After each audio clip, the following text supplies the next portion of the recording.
nama saya Nadia Agatha Pratiwi dari Prodi D3 Keperawatan dengan NIM 1440121288.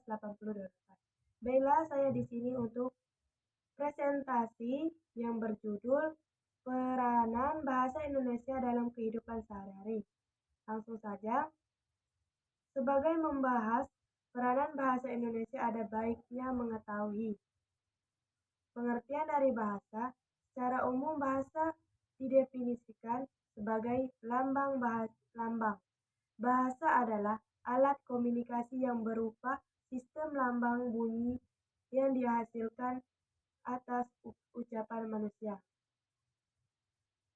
Sebagaimana yang telah diketahui bahwa bahasa terdiri dari kata-kata atau kumpulan kata. Masing-masing mempunyai makna, yaitu hubungan abstrak antara kata sebagai lambang dengan objek atau konsep yang diwakili kumpulan kata.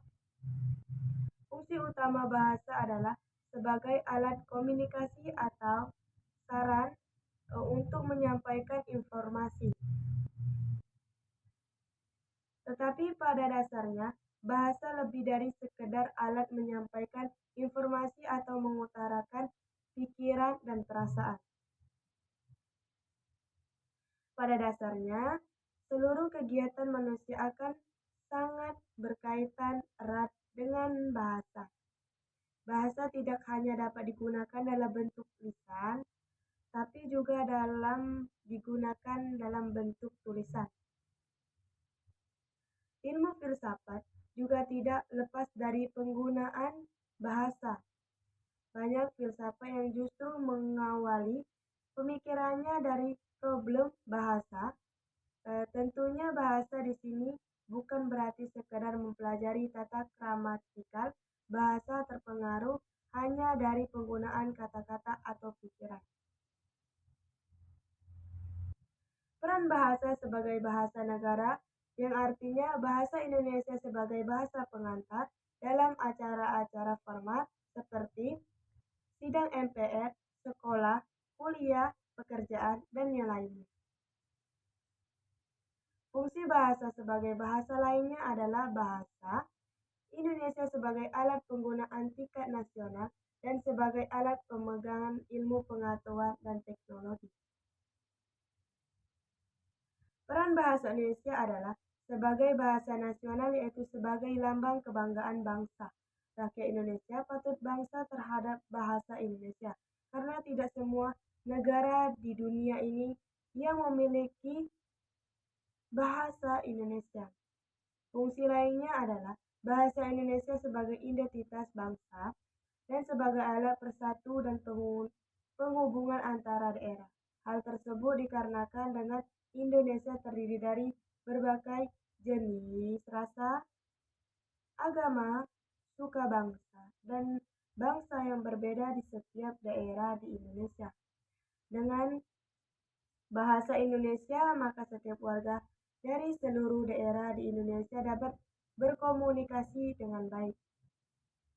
Ada kalanya sebuah teks atau percakapan akan menggunakan kode penyampaian, misalnya dalam puisi pada saat politikus yang menggunakan kiasan ketika berpidato ataupun menjawab pertanyaan. Dari banyaknya peran bahasa dapat dilihat banyak mengerti bahasa bukanlah hal yang mudah. Harus ada kekritisan dalam menerjemahkan sebuah pesan. Inilah pentingnya era interpretasi. Tanpa interpretasi, tentunya semua akan mengalir dengan datar. Sebuah puisi akan terdengar tidak menarik apabila sama dengan percakapan sehari-hari. Justru, simbol-simbol yang ada semakin mempertahankan penggunaan bahasa. Sesungguhnya, pengertian bahasa yang baik dan benar bukan berarti menggunakan bahasa resmi dimanapun, melainkan bahasa penggunaannya tetap dari sesuai dengan situasi dan kondisi yang sedang terjadi. Sementara bahasa yang benar adalah bahasa konsisten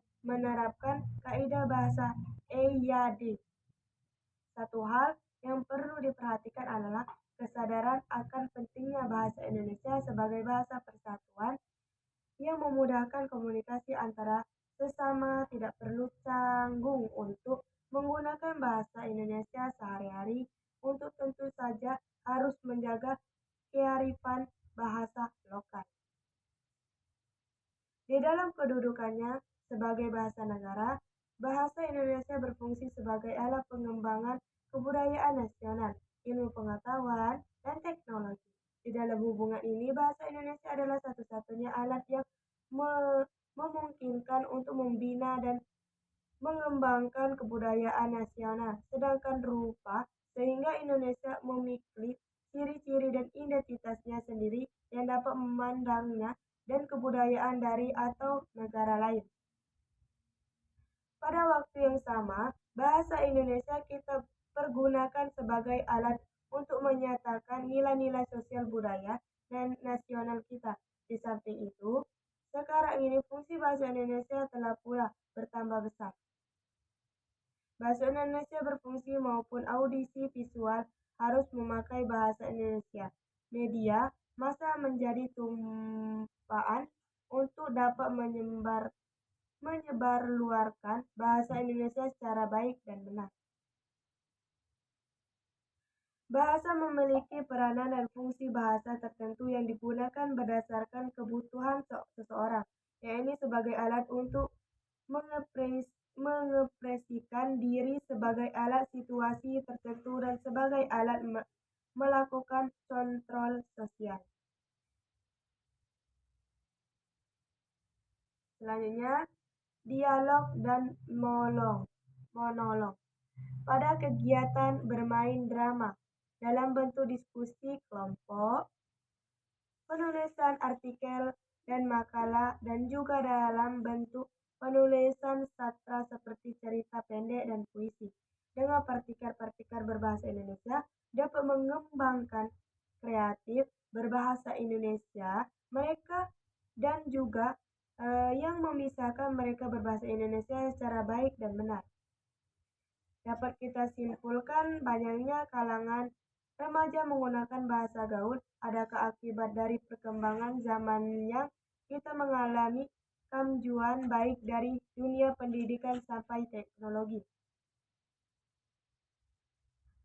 Gejala bahasa yang dapat menghambat pertumbuhan dan perkembangan bahasa Indonesia dianggap sebagai penyimpangan terhadap bahasa, kurangnya kesadaran untuk remaja, dan juga mencintai bahasa di negara sendiri berdampak pada tergilisnya atau lunturnya bahasa Indonesia dalam pemakaian dalam masyarakat, terutama di kalangan remaja ini. Baiklah, terima kasih. Kalau saya ada salah, saya minta maaf kepada Allah, saya mohon ampun.